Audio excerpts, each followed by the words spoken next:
En 2024, il va falloir faire plus attention si vous décidez d'acheter un téléviseur OLED Samsung. En effet, cette année, le constructeur coréen a changé quelque peu les règles du jeu en modifiant sa gamme et ce changement d'orientation pourrait avoir quelques conséquences fâcheuses pour le consommateur. Je vais vous expliquer tout ça. Traditionnellement, chez Samsung, comme chez les autres constructeurs de TV, les gammes de produits sont ainsi faites. Un modèle haut de gamme qui regroupe les dernières technologies et le meilleur du savoir-faire de la marque, et ce qu'on appelle traditionnellement la descente en gamme, qui elle est faite de 2 ou 3 références pour lesquelles le constructeur part d'une même base technique, mais pour lesquelles il fait aussi l'impasse sur les quelques nouveautés technologiques qui sont du coup assez chères, et ça en aboutit ainsi à des produits qui sont presque aussi intéressants techniquement, mais beaucoup plus accessibles, où c'était la norme jusqu'ici.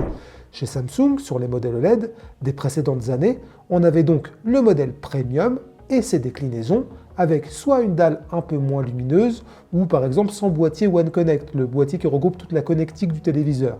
Ça donc c'était la règle jusqu'à cette année, et donc une pratique qu'on retrouvait aussi chez tous les concurrents de Samsung. Mais vous l'aurez compris, en 2024, ce n'est plus comme ça que les choses vont se passer.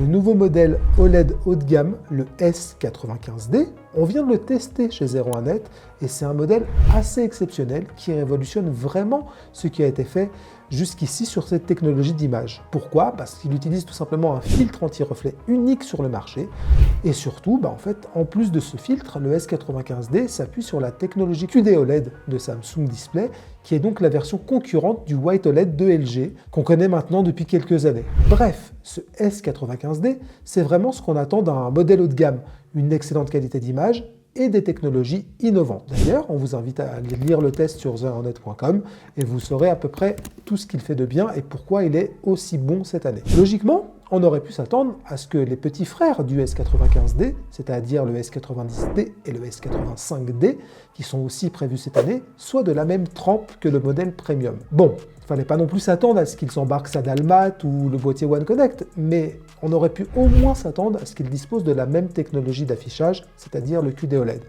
Or, et ça c'est une surprise, ces modèles-là ne seront sans doute pas tous en QD-OLED. Il y aura probablement un mix dans la production entre QD-OLED et White OLED. Et surtout, Samsung n'aurait pas la volonté de différencier les deux technologies en magasin. Autrement dit, un acheteur non avisé pourrait se retrouver devant un téléviseur White OLED ou QD-OLED sans avoir la différence entre les deux et pourrait acheter un téléviseur en pensant qu'il a la technologie de l'autre. Voilà ce qui est potentiellement un problème. En tout cas, on vous pose la question, est-ce que ça l'est pour vous? Pour nous, ça mérite en tout cas explication. Dès lors, deux questions se posent. Et déjà, est-ce que c'est une pratique tolérable? Lorsqu'on demande à Samsung, le fabricant, lui, nous répond que dans les deux cas, il ne fait que vendre des dalles OLED. Et au fond, c'est vrai. Mais quand on a testé les deux technologies, et c'est notre cas chez 01net, on est obligé de constater qu'en matière de qualité d'image et de luminosité, il y a quand même une techno qui est largement supérieure. Alors, peut-être pas largement, mais au moins supérieure à l'autre, et c'est le QD-OLED. Forcément, le consommateur qui tombera par hasard ou qui aura les bonnes infos pour choisir ces dalles-là, il aura un avantage sur celui qui est moins au fait de ces choses-là. Et sur cette question, en fait, on vous laisse nous dire ce que vous pensez de la stratégie de Samsung. Nous, on est assez dubitatifs. L'autre question, qui est au moins aussi intéressante, c'est pourquoi et comment on en est arrivé à cette situation-là et comment Samsung se retrouve à vendre des dalles fabriquées par LG sur un modèle censé faire la promotion de sa propre technologie OLED. Il y a aussi une explication. Elle est à la fois industrielle et surtout économique. Commençons par le début. Il y a 3 ans, Samsung a fait part de sa volonté de revenir sur le marché de l'OLED. Pas Samsung tout court, Samsung Electronics tel qu'on connaît, mais Samsung Display, la filiale qui fabrique les dalles qui sont vendues sur le reste des téléviseurs Samsung. Ça avait même donné un moment assez cocasse lors du CES 2022 où Samsung Electronics ne communiquait absolument pas sur des téléviseurs OLED, alors qu'à quelques mètres de là, sur le stand voisin de Sony, on avait un modèle A95K qui, lui, était équipé d'une dalle QD-OLED de Samsung Display. Depuis, les choses sont rentrées dans l'ordre et par exemple l'année dernière, on a eu un modèle S95C qui était fabriqué avec la 2e génération de dalles maison.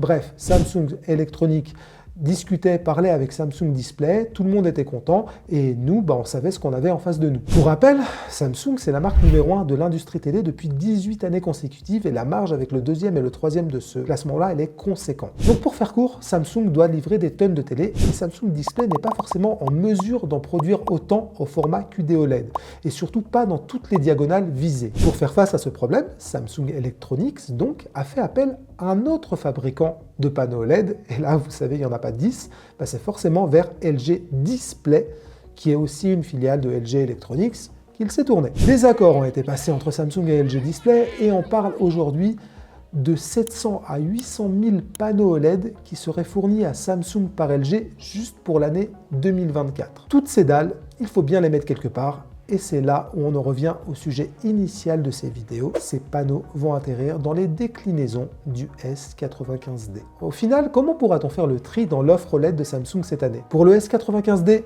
il n'y a aucun souci. Sur ces trois versions, 55, 65 et 77 pouces, elles sont toutes fabriquées en QD OLED, c'est le haut de gamme.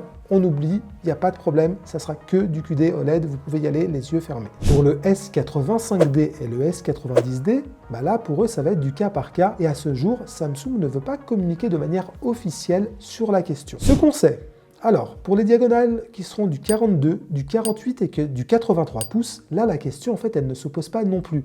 Samsung Display ne fabrique pas ces tailles-là en QD OLED et les panneaux QD OLED de ces tailles-là n'existent pas. Donc quand vous verrez 42, 48 ou 83 pouces en OLED cette année, ce sera forcément des dalles White OLED ou OLED fabriquées par LG. Ce qu'on ne sait pas encore, mais qu'on devine, c'est que le S85D, qui est un modèle un peu particulier, qui ne sera en fait vendu qu'au deuxième semestre et à quelques moments clés si on en croit Samsung, c'est-à-dire lors des grands événements sportifs ou en fin d'année. Mais en fait, ce modèle-là, un peu moins cher, lui, normalement, il ne devrait être équipé que en White OLED. Et c'est aussi pour ça qu'il sera un peu moins cher. La grosse inconnue, c'est pour le S90D, le modèle intermédiaire, et plus spécifiquement pour les dalles de 55, 65 et 77 pouces. Là-dessus, il n'y a tout simplement aucune information claire de la part de Samsung et a priori, je dis bien a priori, on se dirigerait vers un mix pur et simple des deux technos.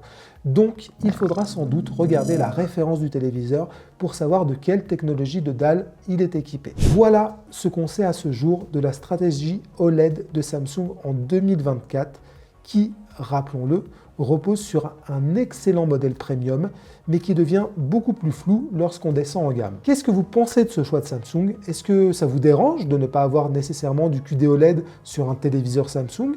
Est-ce que ce flou artistique autour de la technologie de dalle vous convient ou est-ce que ça n'a aucun intérêt, aucun sens pour vous? Bref, dites-nous. De notre côté, on va continuer à suivre ce dossier pour faire en sorte que, pour ceux que ça intéresse, quand ils sont au magasin, qu'ils aient toutes les infos au moment de faire votre choix. Nous, on continue à faire notre boulot là-dessus. On vous dit à très bientôt et n'hésitez pas à vous abonner.